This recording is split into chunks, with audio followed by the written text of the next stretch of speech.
Bienvenue dans le Club des Alpes du Sud, le magazine sportif de BFM d'ici. Notre invité aujourd'hui, c'est Fabien Mercadal, le nouveau conseiller technique au district des Alpes. Fabien, bonsoir. Bonsoir. Alors, petite présentation de votre CV, parce que là, j'ai pris des notes quand même.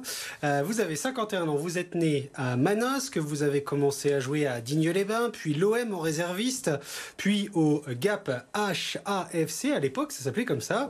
Des passages encore à la S Évry, le P Manosque, l'US Saint-Georges, mais c'est surtout votre carrière d'entraîneur qui vous a fait connaître ces dernières années. À Gap en CFA en 2005, puis Amiens en Ligue 2, d'autres clubs évidemment comme Dunkerque, Tours, le Paris FC, le Stade Malherbe de Caen en Ligue 1, le Cercle Bruges et Quevilly-Rouen, c'était votre dernier. C'était l'année dernière, vous êtes revenu d'ailleurs dans les Alpes du Sud il y a un peu plus d'un an et depuis le 1er novembre, vous avez pris votre nouvelle fonction au district des Alpes. Tout ça parce que vous êtes un éternel amoureux des Alpes de Haute-Provence, c'est vrai ? J'aime beaucoup. Vous avez oublié un club, c'est mon premier, c'est Vinon-sur-Verdon. Vinon-sur-Verdon, qui est mon village. Voilà. Donc j'ai commencé à Vinon-sur-Verdon. Voilà, puis après, bon, c'est pas la seule raison, le fait que je sois amoureux de la région, mais pour des raisons familiales, je me suis retrouvé à revenir chez moi. Et puis, avec Patrick Belabès, voilà, on a échangé 2-3 fois, et il y avait cette possibilité qui s'offrait à moi. Je trouvais que c'était un bon compromis pour moi, être chez moi et puis m'occuper de ce que j'aime le plus, le foot. Donc ça a été facile de vous convaincre finalement ? Alors, la réflexion, c'était est-ce que je continuais ma carrière d'entraîneur, parce que j'avais quelques possibilités. Mais comme je suis revenu, j'avais plus envie de partir en fait. Voilà. Vous êtes revenu pour des raisons familiales, on ne va pas forcément développer plus, mais vous êtes revenu il y a quelques mois maintenant, plus d'un an, à Vinon-sur-Verdon, c'est ça, pour des raisons familiales.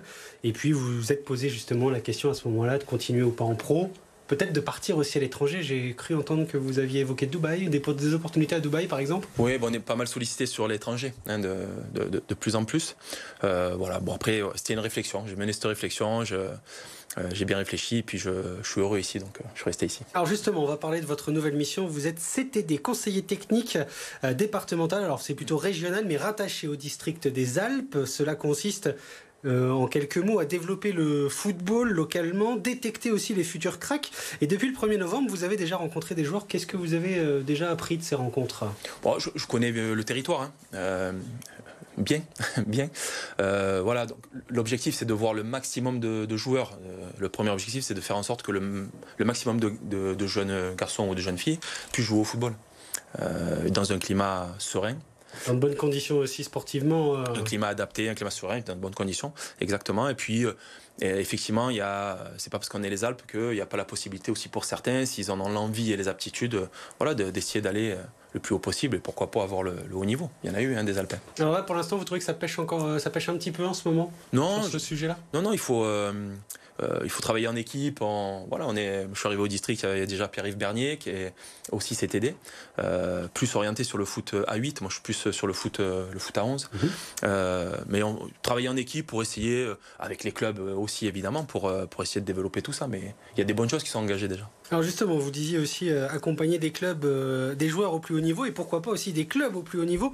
À l'époque, vous entraîniez Gap en CFA. Aujourd'hui, le maximum qu'on puisse faire ces dernières années, c'est Régional 2. On pense à Manosque, on pense à Saint-Tulle-Pierre-Vert, on pense à Gap encore évidemment. C'est aussi un objectif peut-être de participer à faire monter un club en Régional 1. Ouais, ça serait bien. Ça serait bien parce que ça. Moi, je me rappelle quand j'étais à Gap, on invitait les jeunes de Sisteronais, par exemple, à venir voir les matchs. On avait des jeunes de Sisteron qui jouaient en équipe première, comme Yann Leonetti. Et il y avait un phénomène d'aspiration. Les gamins sentaient que c'était réalisable. Quand ils vont voir l'OM, pour eux, ça fait peut-être un peu trop loin. La marche est trop haute aussi. La marche est trop haute. Là, quand on va à Gap, ils se disent tiens, c'est juste à côté, il y a quelqu'un de mon village qui joue à Gap en équipe première. Alors, c'était en CFA à l'époque, ça pourrait être en R1. Voilà, je trouve que c'est une belle valeur d'exemple, en tout cas, et ça serait bien qu'on ait un club qui se détache. Ouais. Ou deux. Pour justement arriver à cet objectif, vous allez aux entraînements aussi des clubs comme l'Aragne, j'ai entendu. Alors, c'est sous proposition des clubs eux-mêmes. Voilà, moi, j'ai juste proposé de faire des interventions avec les éducateurs, mais ce que je faisais avant, finalement, j'étais dans mon village et puis j'allais sur les terrains, on me proposait tout ça, donc je le faisais volontiers. Ou de mener des séances, mais encore une fois avec l'accord des clubs, je ne m'impose pas dans les clubs.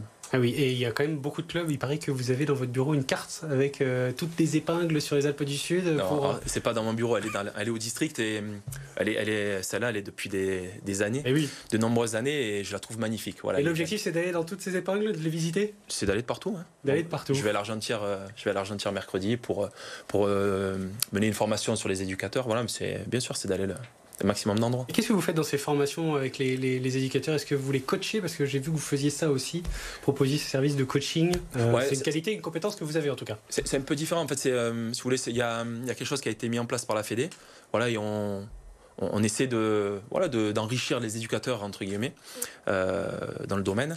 Et puis moi, je fais partager surtout mon expérience.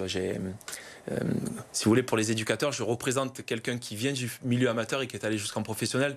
C'est un peu ce que je vous disais tout à l'heure, c'est quelque chose qui est atteignable pour eux. Donc j'essaie de partager tout ça. Alors ça, c'est vos missions, évidemment, on l'a compris, au district des Alpes. Une dernière question, peut-être que certains se posent derrière l'écran. Est-ce que votre carrière en tant qu'entraîneur professionnel est derrière vous? Ou est-ce que vous vous laissez la porte ouverte? J'ai appris à rester mesuré. En tout cas, je veux m'investir au district parce qu'il y a des hommes, je trouve, on a une bonne connexion entre hommes. Encore une fois, ça me plaît particulièrement de défendre mon territoire dans un domaine que je maîtrise. Et je m'y engage sur au moins le moyen terme. Après, est-ce que dans 5 ans, 6 ans, j'aurais pas envie de reprendre un club si on me propose quelque chose d'excitant, pourquoi pas. On fera attention alors, à vous suivre. Ouais, je garde la passion. Hein.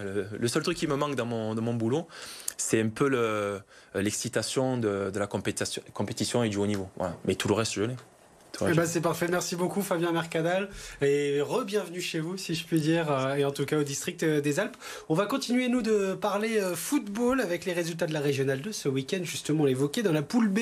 Manosque l'a emporté 2-1 contre Saint-Maximin. Les Manosquins se classent 8e de la poule avec 5 points, et puis dans la poule A, première victoire pour Gap qui s'est imposé 3-1 sur la pelouse de Barbantane. Les Gapençais sont avant-derniers de la poule à la 11e place avec 3 points puisque c'était leur première victoire.